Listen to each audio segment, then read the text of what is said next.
Hello everyone, this is Jackie Williams. Thanks so much for joining me. In this video, I want to share with you various card ideas using a template. And for the sample I'm going to make with you in the video, I'm going to use the Thoughtful Wishes suite. So it's this beautiful set of stamps, of course coordinating dies, but also some standalone dies. And then we have embellishments, some pearls, and these beautiful papers which have scenes on one side. Just quickly go through those. You get 48 sheets. I'm just showing you one of each. But then on the other side, you have more solid images. You have more solid papers then to coordinate with the more picture images on the other side. Then my favorite thing in this suite is actually this pack of foil paper, and it is a bit ombre, so you have several colors in each pack, and you have that beautiful foil accent that coordinates with the stamps and dies. Now, using a template as inspiration, something I've done actually for a while. I've got a few videos doing that over the years. But on page 22 of the current Stampin' Up! Catalog, this is something that Stampin' Up's also introduced, is just taking one template and then having some variations of that. So you'll see icons throughout the catalog of these little images showing variations of these card designs. So they're a great starting place. Now, my inspiration for tonight's card actually wasn't one of those templates out of the catalog, but actually this one from the By Your Side kit. I thought this was actually quite cute, and you can have a cat or a dog image, but more I was looking at the background idea and then this piece here with the circle cut out and then your main image over top. And I've used this as my inspiration for our project in this video. So I'm going to start with a card base, although I'm going to completely cover the card base.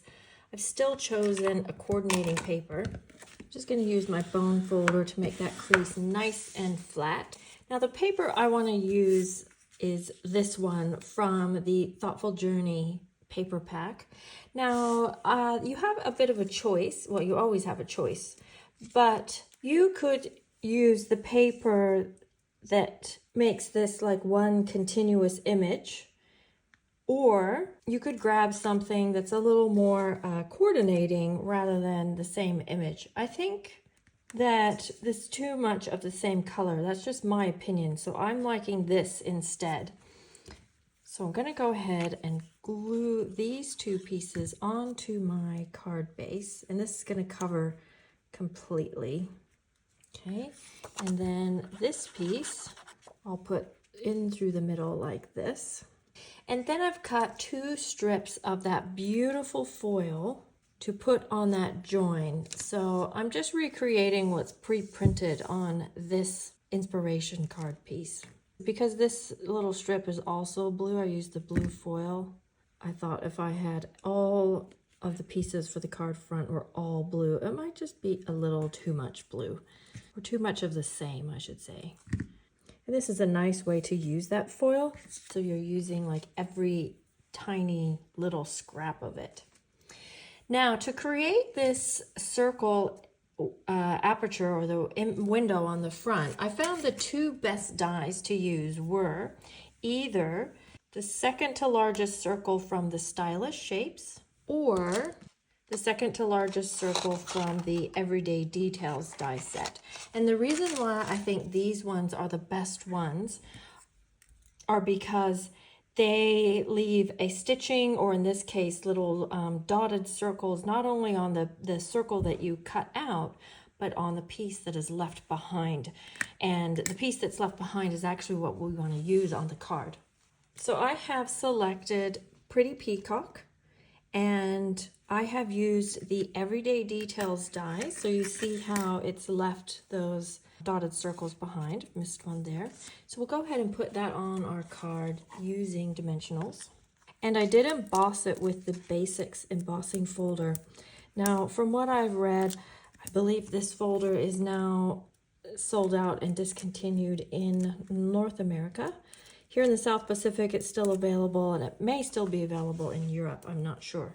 But of course, you can just use a different folder if it's not available where you are. I think I'm going to position that a bit like this, so I can see a little bit of the foil there.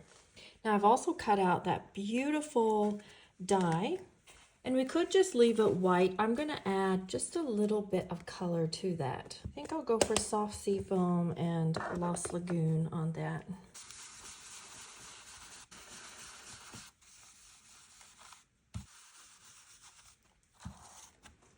Okay, I'm happy with that. I just wanted a bit of green and a little bit of the lagoon, and I wanted to also leave some of the white.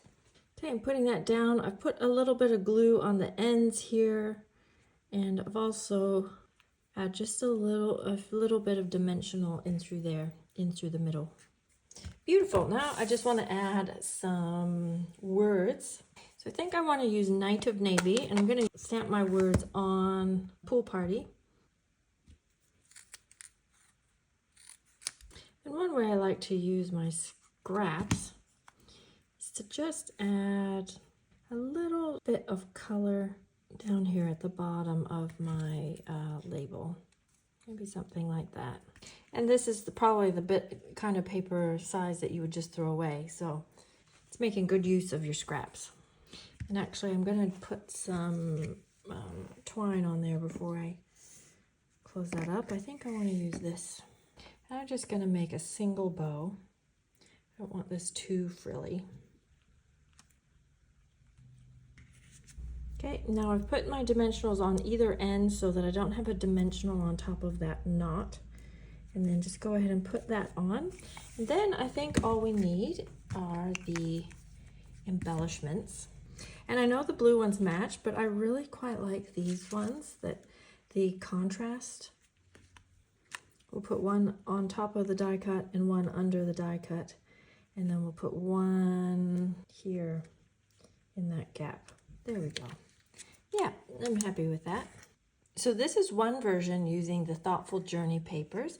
Here's another version that I made earlier today. So this is using obviously a different print in the same pack. And I use also different dies, so you can just see some variations, and then positioned it differently. Here I've used the silver foil as the accent strip. Now I do have a few other samples to share with you besides this one, our inspiration piece. Then I also have this one, which is a variation. It's the same sort of layout, but I made this one a faux step card, and it used those beautiful full of life papers. And I thought about how I could make it more, but actually I think the papers are so bright that I just kept the rest of it quite simple, and I think it's quite fun and happy. And then my last sample uses the Frames and Flowers pack. This is a great pack. I've had some fun making some different things with this one. It's a pack of 3 papers and then 3 sheets of die cuts. So the projects go together very quick and easy. And for this one, the pretty peacock piece behind where I've cut the circle, I still did the same layout, but then when I put the wreath over, you know, the circle just kind of disappears, but you still have that frame there. I hope this inspires you to pull out your crafting supplies and give it a try. If I can answer any questions, please leave them below. If you enjoyed this video, please share with your friends, and of course, subscribe. This is Jacque Williams, and I'll see you next video. Bye-bye.